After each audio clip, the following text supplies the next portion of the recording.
하나님의 은혜가 여러분들 가운데 함께 하시기를 주님의 이름으로 축원합니다. 여러분 사랑합니다. 우리 옆에 분에게도 사랑합니다. 예.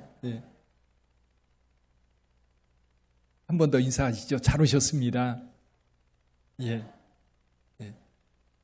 날씨가 많이 덥지요. 우리 하나님께서 또 이 또한 지나가게 하실 줄 믿습니다. 늘 건강하시기를 바랍니다.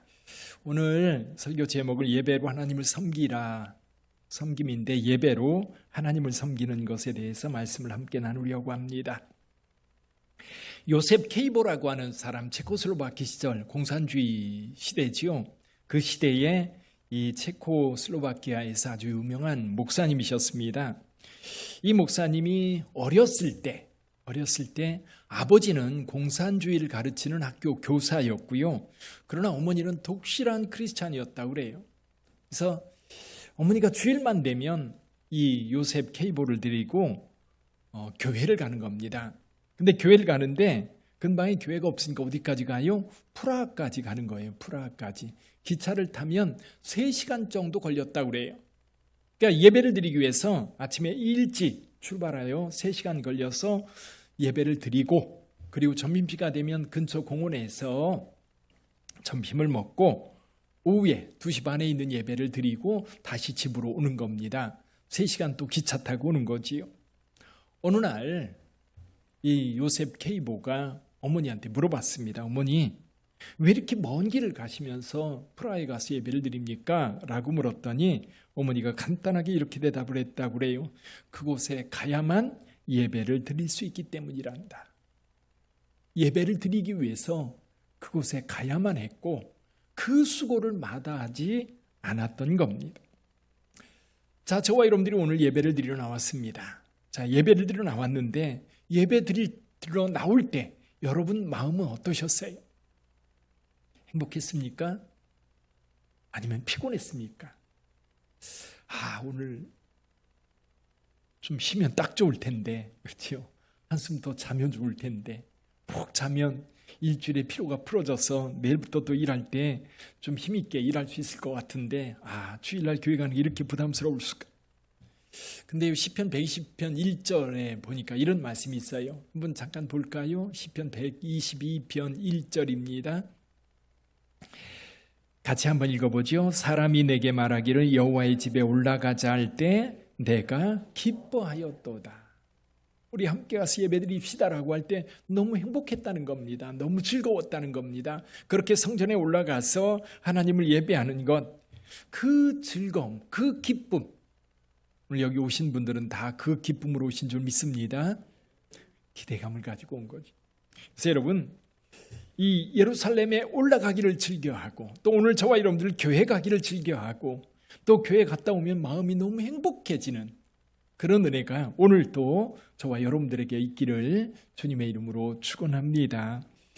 미국 보스턴 지역의 골든 목사님이라고 하는 분이 계십니다. 아주 능력 있는 목사이고, 그리고 유명한 설교가로도 사람들에게 명성이 있는 분이에요. 그분이 하루는 설교를 준비하다가 깜빡 잠이 드는 거예요. 잠이 들었는데 이제 예배를 인도하는데 사람들이 예배당에 꽉 차 있는 겁니다. 그런데 그날 유독 자기 눈길을 끄는 한 사람이 있었습니다. 사람들이 많으니까 아마 처음 보는 사람이었을 것이고, 이제 뚫어져라, 아마 설교하는 목사님 바라보았던 것 같아요. 저도 그렇습니다. 저도요, 설교 시간에 저를 바라보는 사람한테 눈길이 가지 조는 사람한테 눈길이 가지 않아요. 마음대로 조르세요. 그냥 편안하게. 목사님 그것 때문에 불편하고 그러지 않으니까, 많이 피곤하면 그냥 눈 감고 좀 잠깐 이렇게 마음 편하게 한 5분 정도 자면 아마 개운해질 거예요. 안 자려고 막 발버둥 치면요 더 졸음이 와요. 그렇죠? 아마도 그 목사님도 그날 자기를 정말 뚫어지게 보고, 그리고 자꾸 눈길이 가는 그런 사람이 있어서 예배 끝나고 한번 봐야지 생각을 가지고 있었는데, 예배가 끝났습니다. 밖에 나가서 인사를 하는데 아무리 기다려도 나오지 않는 거예요. 없어진 거예요. 그래서 안내위원한테 물어봤습니다. 아까 그 젊은 사람이 있었는데 그게 누구냐? 그랬더니 안내위원이 뭐라고 얘기해요? 그분 예수님이세요. 그 말을 들으면서 번쩍 잠이 깬 거예요. 꿈을 꾼 거지요. 그 다음부터는 이 목사님은 항상 그 자리에 예수님께서 계신 걸로 생각을 하고 말씀을 전했다고 그래요.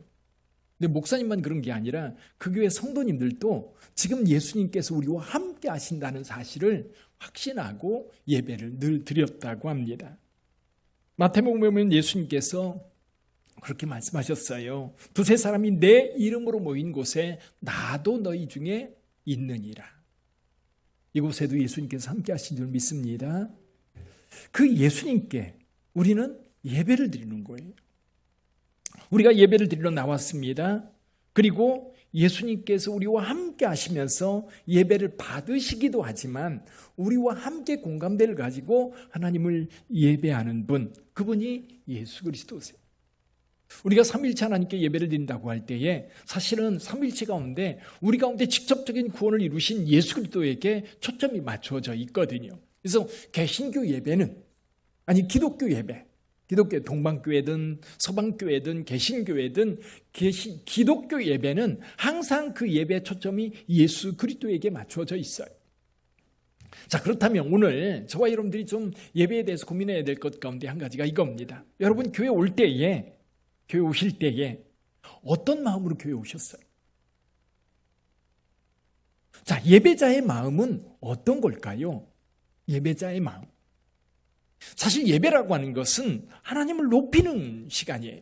하나님을 높이는 시간, 하나님을 찬양하는 시간, 하나님을 기린다 그러지요. 박수 치면서 올려드리는 거예요. 근데 그렇게 하나님을 기리고 하나님을 높여드리고 하나님을 찬양하고 그러는 이유가 뭐냐면 은혜 때문이에요. 은혜. 하나님이 우리에게 베풀어 주신 은혜. 그것에 감동해서, 그것에 감사해서 우리는 예배 자리로 모이는 겁니다. 모여서 하나님을 찬송하고 하나님의 기쁨을 위해서 내가 무엇인가를 하는 거예요. 그래서 찬양도 하고 예물도 드리고 하나님 말씀하실 때 귀 기울여 듣고, 하나님이 말씀하실 때 외면하는 게 아니라 귀 기울여 듣는 거예요. 그것도 굉장한 섬김입니다. 그래서 예배라고 하는 것은 결국 섬김이다. 예배는 하나님을 섬기기 위해서 나오는 거고 하나님을 높이기 위해서 나오는 거예요. 근데 그 높이고자 하는 마음, 섬기고자 하는 그 마음은 뭐냐? 하나님이 우리에게 주신 은혜 때문이라는 거지. 그러니까 은혜라고 하는 것이 이 마음 속에서 살아 역사할 때 이것이 어떻게 표현돼요? 감사로 표현되고, 이 감사로 표현되는 것을 어떤 형식에 갖추어서 우리가 함께 순서를 따라서 찬양도 하고 기도도 하고 설교도 듣고 예물을 드리는 이 모든 것이 예배라고 하는 형식으로 나타나는 거예요.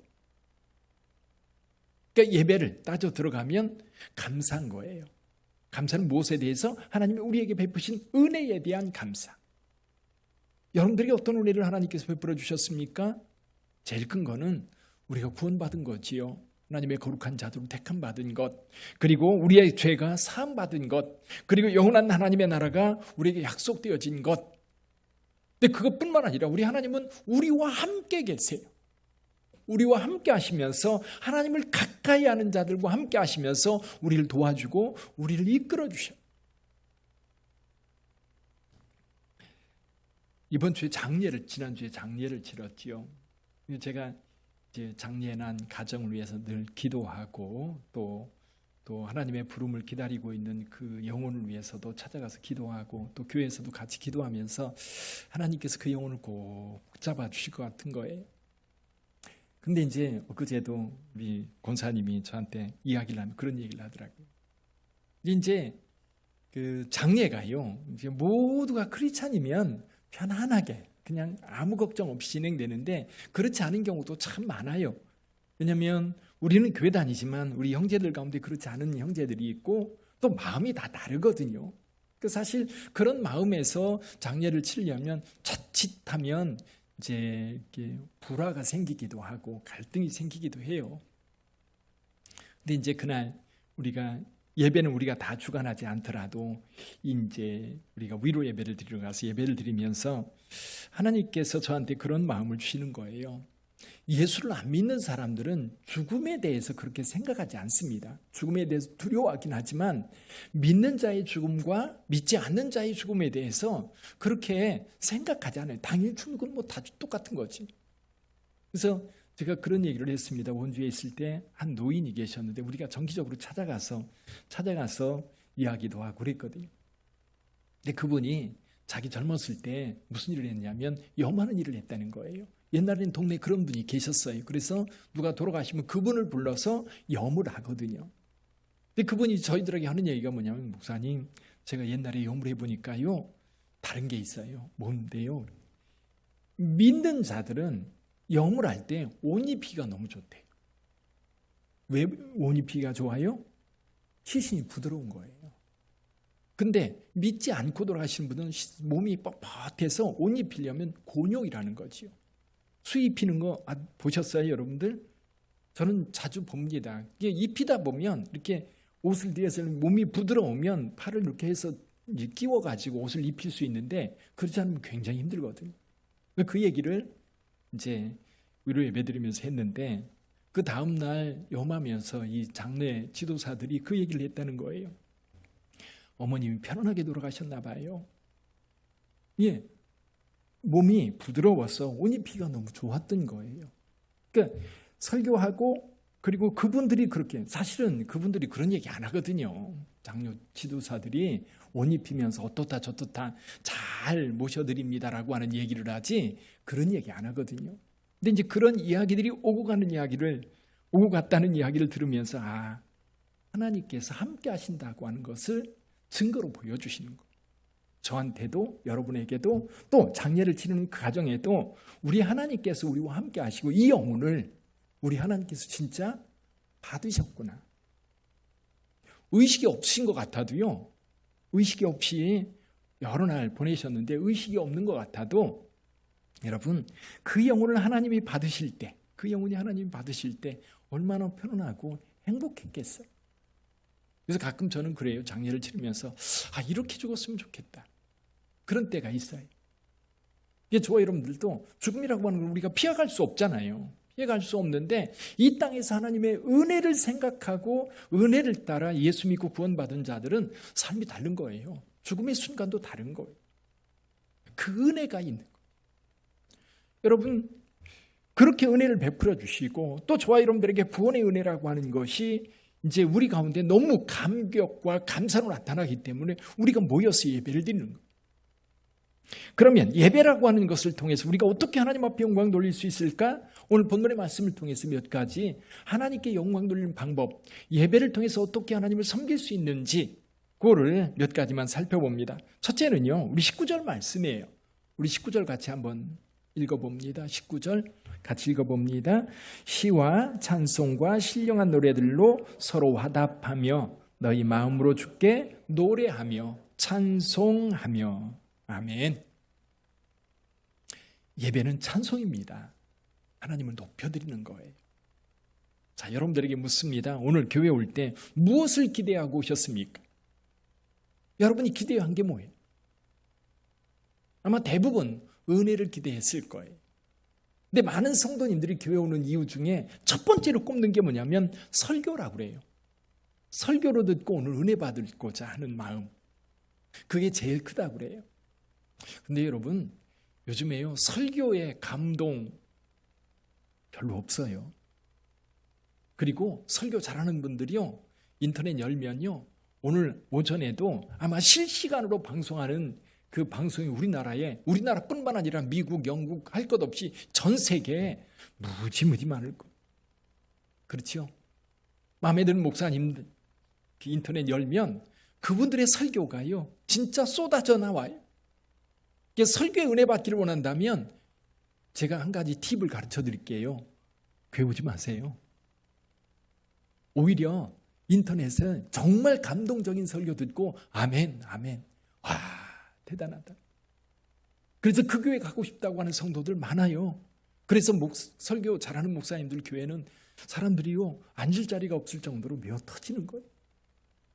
근데요 왜 오늘 여기 교회 오셨어요? 그렇죠?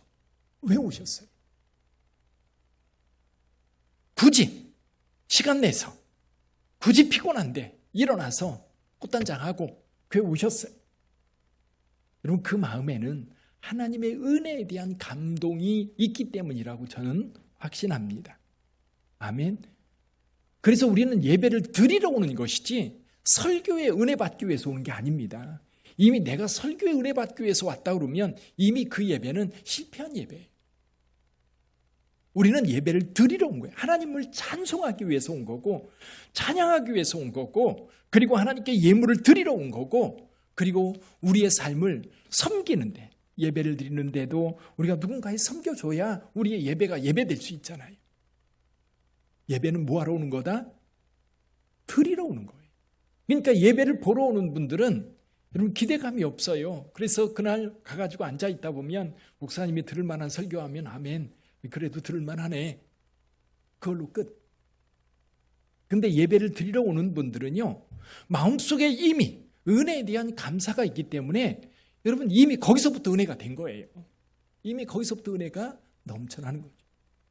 그래서 교회 와서 하나님 앞에 시와 찬송과 신령한 노래로 서로 화답하면서 하나님을 찬송하는 거예요. 감사하는 거예요. 그것이 예배 중에 여러분에게 충만하게 나타날 수 있기를 주님의 이름으로 축원합니다. 예배는 드리러 오는 건데 무엇을 드리러 와요? 감사를 드리는 거고요. 찬양을 올려드리는 거고요. 우리 하나님 앞에 기쁨으로 영광을 돌리는 것이 이 예배예요. 그래서 우리가 모여서 가장 서로가 서로에게 이제 위로가 되고 힘이 되는 게 뭐냐면 내가 받은 은혜 나누는 거예요. 그리고 여러분 예배를 시작할 때 여러분이 찬양하면서 하나님 앞에 영광 돌리는데요, 그 찬양 속에 내 고백이 담겨져 있어야 되는 거지. 그냥 노래 부르는 게 아니라, 그러니까 어떤 분들은 노래의 의미를 잘 모르니까 그냥 다른 사람이 부르면 가만히 그냥 가사 보고 그냥 멍하니 있는 경우가 많은데요, 신나게 따라 부르세요. 가사를 가만히 생각해보면 그게 바로 고백이거든요. 우리의 기도이고 우리의 고백이니까 적극적으로 따라서 기도하는 거, 구하는 거, 찬송하는 거예요. 또 대표기도 합니다. 대표기도 할 때 저분 참 기도 잘하네, 그게 아니라 그가 하는 한마디 한마디 기도가 내 기도인 거예요. 내 기도. 그래서 함께 참여하는 거예요. 그래서 기도할 때 아멘으로 화답하면서 같이 기도할 수 있는 거예요. 부름이 있고 또 고백이 있고 말씀이 있고 성찬이 있고 교제가 있고 또 하나님의 말씀을 가지고 또 세상을 향해서 나가게 되는 이 예배라고 하는 이 틀 속에서 우리는 하나님을 높이며 하나님 앞에 감사가 가득가득 순서마다 채워져 있어야 되는 거예요. 그렇게 예배가 드려질 때 예배가 은혜로운 거예요. 그래서 오늘날 개신교의 가장 조금 어려운 점, 맹점 가운데 한 가지가 뭐냐면 예배가 담임 목사님에게 너무 집중되어 있다는 거지. 그래서 정말 능력 있는 목사님들은 예수님을 예배하러 온 건지 목사님을 예배하러 온 건지 잘 모를 때가 있어요.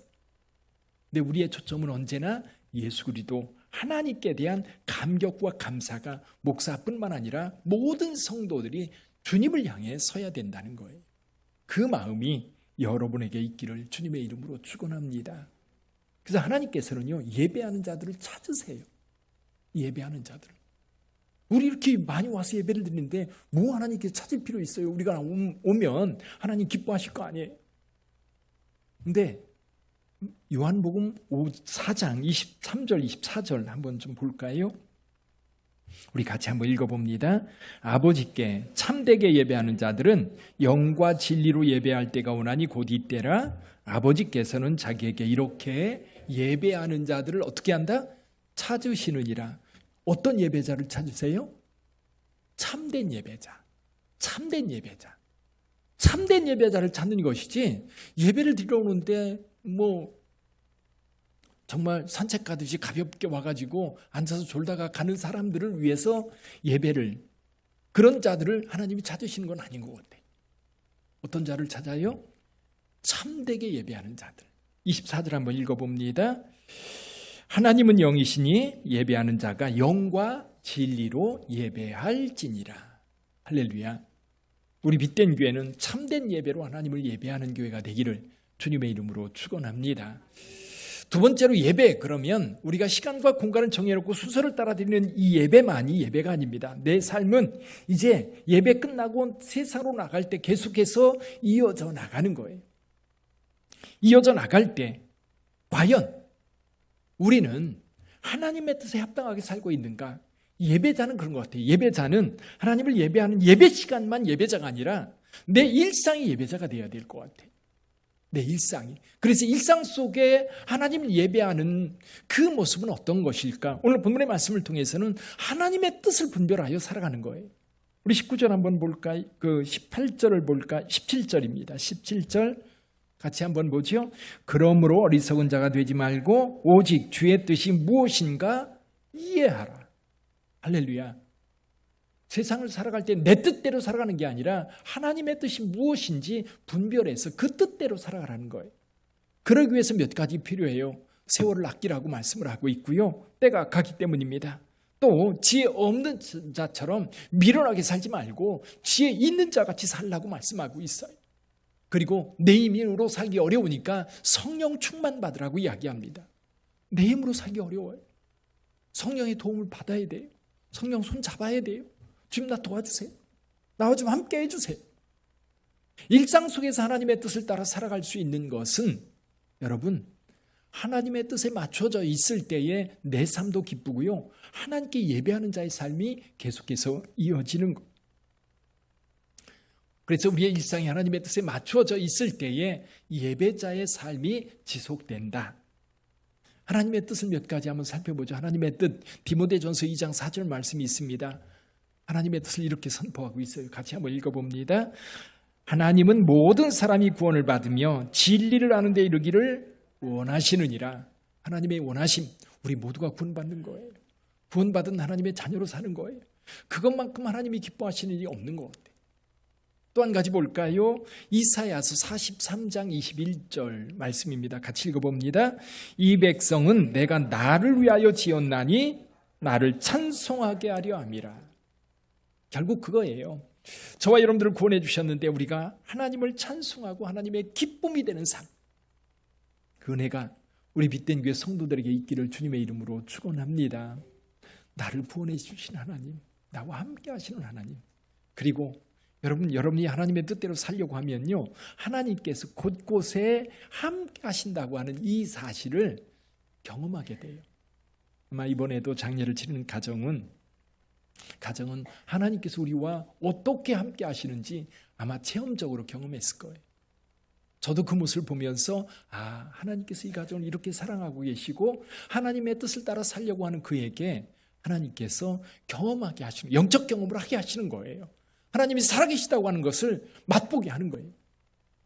그래서 이런 책이 있습니다. 하나님이 우리에게 윙크할 때라고 하는 책이 있어요. 윙크할 때. 그러면 우리의 삶 속에 우리는 그냥 잊어버리고 살았는데 어느 한순간 깜짝 놀라면서 이건 하나님의 손길이다. 이것은 하나님이 함께 하십니다. 그거를 느끼게 하고 경험하게 하는 거예요. 여러분, 그래서 일상 속에서 하나님의 뜻에 맞추려고 노력해 보세요. 그러면 하나님께서 곳곳에서 여러분들을 이렇게 인도하세요. 저는 이번에 건축하면서도 그렇고 제 인생, 제가 이제 목회를 하면서 여러 교회를 섬기면서 오면서도 하나님께서 어떻게 인도하시는지, 때로는 힘든 상황에서 나를 이끄시기도 하지만 그 어려움 속에서도 하나님이 나를 어떻게 이끄시는지 이렇게 돌아다 보면 그때마다 하나님이 함께 하셨어요. 그때마다 하나님께서 내 길을 인도하셨어요. 믿음으로 살려고 하는 사람들에게는 그게 보여요. 여러분들도 좀 볼 수 있기를 바라요. 그러면서 하나님 감사합니다. 감사합니다. 내가 그때는 죽을 만큼 힘들었는데 그때도 하나님께서 나를 떠나지 않고 나와 함께 하셨군요. 지금 힘든 분들은 하나님께서 여러분들과 함께 하신다는 사실을 잘 못 느끼시겠지만 좀 지나고 나면 맞아, 그때 하나님께서 누군가를 보내주셨고 누군가를 통해서 나를 위해서 기도하셨고 그때 그 사람의 한마디가 나에게 힘이 되었는데 그분이 바로 하나님께서 보낸 천사였구나 알게 될 거예요. 하나님 뜻 따라 살아가시기를 주님의 이름으로 축원합니다. 우리 한 가지 더 예배와 관련해서 말씀 나눈다면 20절 말씀입니다. 같이 한번 읽어보죠. 20절. 범사에 우리 주 예수 그리스도의 이름으로 항상 아버지 하나님께 뭐하고? 감사하며. 여기에 보면 범사에 항상, 범사에 항상 아버지 하나님께 감사하라. 아까도 말씀드렸지요. 예배는 감사라고요. 그러니까 여러분들 일상 속에서 감사합니다, 감사합니다, 감사로 살아가면 여러분 그 예배자의 삶을 살고 있는 거예요. 여러분 세상 살면서도요, 감사를 아는 사람들하고 교제하면요 기분이 좋아요. 근데 감사를 모르는 사람들하고 사귀려면요 언제나 이해타산에 늘 거기에 매몰되어 있고, 그리고 가까이 할 수가 없어요. 감사할 줄 아는 사람들은 은혜를 아는 사람들인 거예요. 누군가가 내게 은혜를 베풀었고 나도 누군가에게 은혜를 베풀 수 있는 그런 여유가 있거든요. 여러분 감사하시길 바랍니다. 우리 옆에 분에게 여기 있어 주셔서 감사해요. 인사 한번 해보세요. 여기 있어 주셔서 감사해요. 네. 여러분 어느 날 그럴 거예요. 나이가 든다고 하는 그런 것 같아요. 어느 날 정말 그렇게 행복했던, 그리고 늘 즐겁게 신앙생활 했던 그분이 안 보여요. 그럴 때 있어요. 그럴 때 마음이 슬프지요. 그렇죠? 근데 이제 우리를 먼저 떠난 그분들을 생각하면서 마음이 좀 따뜻하게 남아있으면 좋겠어요. 아멘. 그냥 없어졌는데도 전혀 관심이 없는 그런 사람이 아니라, 아이고 그 권사님 참 좋으셨는데, 나를 위해서 기도 많이 해주셨는데, 교회를 위해서 정말 눈물로 기도하셨는데, 그분이 반갑게 인사할 때면 꼭 예수님 만나는 것 같았었는데, 그런 흔적들이 좀 남아 있어야 되는 거예요. 그게 어떤 사람들을 통해서 나타나냐면요, 감사할 줄 아는 사람들을 통해서 나타나는 거예요. 감사할 줄 아는 사람. 여러분 이 감사가 우리 가운데 좀 있어야 되는 거죠. 감사합니다. 그리고 내가 할 수 있는 걸 하는 거지. 신의주에 가면 겨울이면 유난히 춥고요. 신의주가 어딘지는 혹시 아세요? 어디냐면요, 압록강을 사이에 두고 중국과 이제 연결되어 있는 곳이죠. 중국 쪽은 단둥, 그리고 이제 압록강 건너면 신의주. 근데 거기가 겨울이면 그렇게 먼지가 많다고 그래요. 옛날부터 그랬답니다. 근데 거기에 교회가 하나 세워졌어요. 어떤 교회냐면 신의주의 제2교회라고 하는 교회가 세워졌는데, 교회 이제 그 간판에 조선 예수교 신의주 제2교회라고 하는 이제 간판이 붙은 거예요. 근데 교회를 큼직하게 붉은 벽돌로 멋지게 지었습니다. 그리고 담장을 쌓고 정문에 그 간판을, 이제 교회 이름 간판을 붙여놓은 거예요. 근데 이제 그 교회에 한 권찰이 있었습니다. 나이 많으신 할머니가 있었는데, 그 할머니는 교회에서 뭔가를 하려고 해도 할 수 있는 게 없는 거예요. 돈 없으니 헌금하기도 어렵고, 그리고 나이가 많으니 몸으로 뭐 할 수 있는 것도 없고 배운 것도 없고. 이 할머니가 생각한 거는 뭐냐면, 먼지가 많은 동네니까 늘 아침에 교회 갈 때면 새벽 기도든 수요 예배든 철야 예배든 아니면 주일 예배든 교회 갈 때 가방에 성경책을 넣고 꼭 깨끗한 수건 하나를 가지고 갔다고 그래요. 교회 오면 교회 와가지고 교회 간판 닦는 거예요. 올 때마다 닦는, 깨끗이. 근데 이제 처음에는 잘 몰랐는데 점점 사람들이 보는 거예요. 시간이 여러 해 지났어요. 성도들이 너무 감사해서 창립 기념주일날 그 할머니에게 감사패를 준비해서 줬어요. 그랬더니 그 할머니 이렇게 감격스러워하면서 이야기를 했습니다. 내가 뭘 하겠소? 그것 외에 특별히 할 일이 있는 것도 아니고 할 수 있는 것도 없고, 그런데 하나님은 내가 할 수 있는 이런 일도 기뻐하시나 보. 그 할머니는 감사해서 한 거예요. 근데 그걸 누가 기쁘게 받았어요?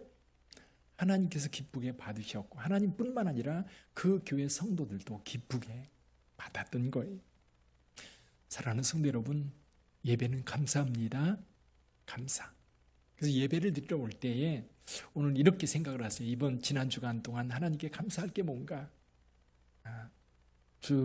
특별한 감사도 있고 일상적인 감사. 그리고 오늘 본문의 말씀에 보니까 범사에 항상 감사라고 그랬으니까, 범사에 감사할 건 하나님 감사합니다. 그냥 끝내지 마시고 생각해 보는 거예요. 사랑하는 이들이 우리 곁에 있고, 그리고 여전히 일할 수 있고, 아침에 일어나면 출근할 수 있고, 아침에 일어나면 여전히 내 가족들이 있고. 요즘에는 가끔 그런 생각이 들어요. 아침에 일어나가지고 침대에서 이렇게 내려놓으면 이렇게 발바닥이 좀 아픈 것 같은 느낌인 거예요. 근데 이제 이 나이가 들면 점점 이제 그 피부도 그렇고 뼈도 그렇고 관절도 그렇고 이제 더 좋아질 일은 없을 것 같아요. 그렇지요? 더 좋아질 일은 없고 이제 오래 썼으니까 60년 뭐 65년 썼으면 많이 쓴 것 같아요. 그렇죠? 이제 노화가 될 때가 됐는데 이제 점점 그러다가 이게 불편해지고 더 이상 움직일 수 없는 상황으로 가겠구나. 그런 생각이 드는 거예요. 그러니까 어떤 생각이 들어요? 건강할 때 뭔가를 좀 더 하고 싶은 거죠. 그렇죠? 우리 어르신들 젊은이들한테 하는 얘기가 있으면 눈 밝을 때 성경 읽어. 근데 이 눈 밝을 때는 볼 게 너무 많은 것 같아요. 그렇죠? 성경 볼 새가 어디 있어요? 볼 게 너무 많은데. 근데 이제는 성경을 좀 봐야지 하고 성경책 들여다보니까 눈이 아파가지고 못 보겠는 거예요. 그래서 노세 젊어서 노세 늙어지면 못 노나니 놀 생각 그만 하시고요. 성경 읽고 주일 되면 주님 앞에 나와서 예배드리고요. 그러면서 늘 감사하는 마음을 품고 산다면 하나님께서 여러분들의 마음을 기쁘게 받으실 줄 믿습니다.